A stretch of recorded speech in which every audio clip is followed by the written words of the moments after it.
નમસ્કાર મિત્રો, એક નવો વિડીયોમાં આપનું સ્વાગત છે। આજે આપણે વાત કરશું કે પીટીસી જે પ્રવેશ પ્રક્રિયા છે તે કઈ રીતના થવાની છે। ચાલો તેના વિશેની આજે આપણે માહિતી મેળવીએ।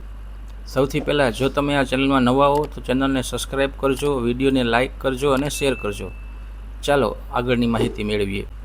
મિત્રો, સૌથી પહેલાં તમારે DPE-gujarat.in તે વેબસાઇટ ઓપન કરી લેવાની છે। મેં અત્યારે કરી લીધી છે। તેમાં અહીં આપણે પીટીસી કેન્દ્રીયકૃત પ્રવેશ પ્રક્રિયા વર્ષ 2026 તે ઓપ્શન આવે છે। તેમાં આપણે વધુ માહિતી મેળવીએ તો ઓનલાઈન અરજી પ્રક્રિયા તારીખ 24/6/2026ના રોજ સવારે 11 કલાકે શરૂ થશે। એટલે કે 24/6/2026ના રોજ આપણે આમાં ઓનલાઈન ફોર્મ ભરી શકશું। મિત્રો, અત્યારે આ લિંક એક્ટિવેટ નથી, બરાબર?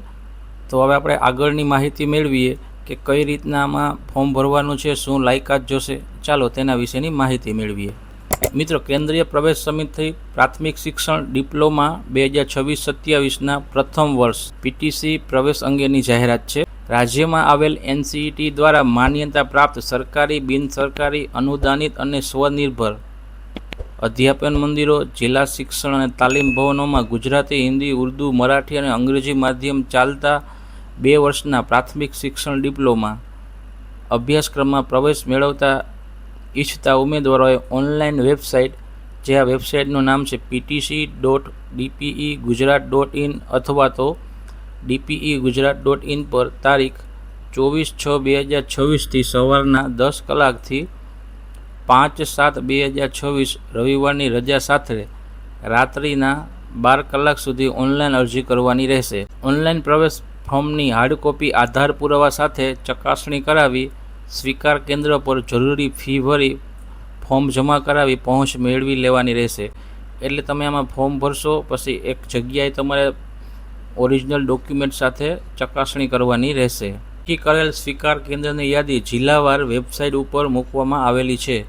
અરજદારે પોતાની નજીકના અથવા તો ઈચ્છે તે સ્વીકાર કેન્દ્ર પર પુરાવા સાથે ચકાસણી કરાવી ફોર્મ જમા કરાવવાનું રહેશે।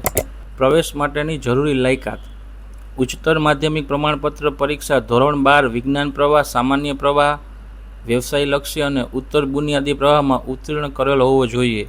એટલે કે વિદ્યાર્થી ધોરણ 12 પાસ હોવો જોઈએ અથવા તો ડિપ્લોમા કે આઈટીઆઈમાં ઉત્તીર્ણ થયેલ વિદ્યાર્થીએ પ્રવેશ પાત્ર ગણાશે, પણ તેઓએ GSHACB દ્વારા સમકક્ષતા પ્રમાણપત્ર મેળવી લેવાનું રહેશે। એટલે કે ત્યારે તે હાજર હોવું જોઈએ। અને આઈટીઆઈ કરેલ વિદ્યાર્થીઓએ GSHACB દ્વારા અંગ્રેજી વિષયની પરીક્ષા પાસ કરેલ હોવી જોઈએ, તો તે પણ લાયક ગણાશે। હવે આપણે મિત્રો વાત કરીએ કે પ્રવેશ માટે લઘુત્તમ ગુણ કેટલા જોઈએ। ઉમેદવારે ધોરણ 12માં નિયત કરેલ પ્રવાહોની પરીક્ષામાં કુલ ગુણમાંથી ઓછામાં ઓછા 50% ગુણ મેળવેલ હોવા જોઈએ, પરંતુ અનામત કક્ષાઓ જેવી કે અનુસૂચિત જાતિ, જનજાતિ, સામાજિક અને શૈક્ષણિક રીતે પછાત વર્ગ તેમજ આર્થિક રીતે નબળા વર્ગના ઉમેદવારે ઓછામાં ઓછા 45% ગુણ મેળવેલ હોવા જોઈએ। પ્રવેશનું માધ્યમ છે: ઉમેદવાર ધોરણ 10 અને ધોરણ 12નું શિક્ષણ જે માધ્યમમાંથી મેળવેલ હોય તે પૈકી કોઈ પણ માધ્યમમાં પ્રવેશ મેળવવા માટે અરજી કરી શકશે। હવે આપણે વય મર્યાદાની વાત કરીએ કે જે ઉમેદવાર તારીખ 1/7/2026ના રોજ 30 વર્ષથી વધુ ઉંમરનો ન હોવા જોઈએ, અનુસૂચિત જાતિ, જનજાતિ, સામાજિક શૈક્ષણિક રીતે પછાત વર્ગ, આર્થિક રીતે નબળા વર્ગના ઉમેદવારો માટે ઉંમરમાં 5 વર્ષની છૂટછાટ રહેશે।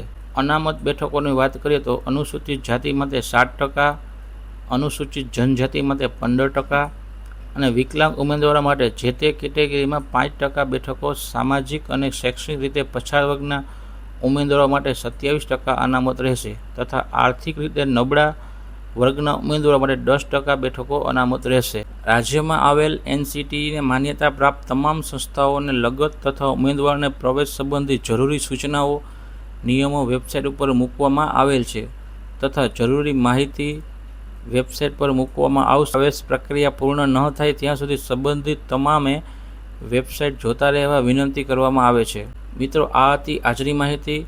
તેમાં તમે જાણ્યો કે આમાં પીટીસીમાં જરૂરી લાયકાત શું હોય છે, કેટલા ટકા હોય તો ફોર્મ ભરી શકીએ, વય મર્યાદા કેટલી હોય અને કેટલી બેઠકો અનામત હોય। તો મિત્રો, જો તમારે પીટીસી કરવાનો વિચાર હોય તો તમે 24 તારીખથી આ વેબસાઇટ ઉપર જઈ અને તેમાં તમારું ફોર્મ ભરી દેજો। તો મિત્રો આ હતો આજનો વિડીયો. જો તમને વિડીયો સારો લાગ્યો હોય તમારે બીજા મિત્રને પણ મોકલો.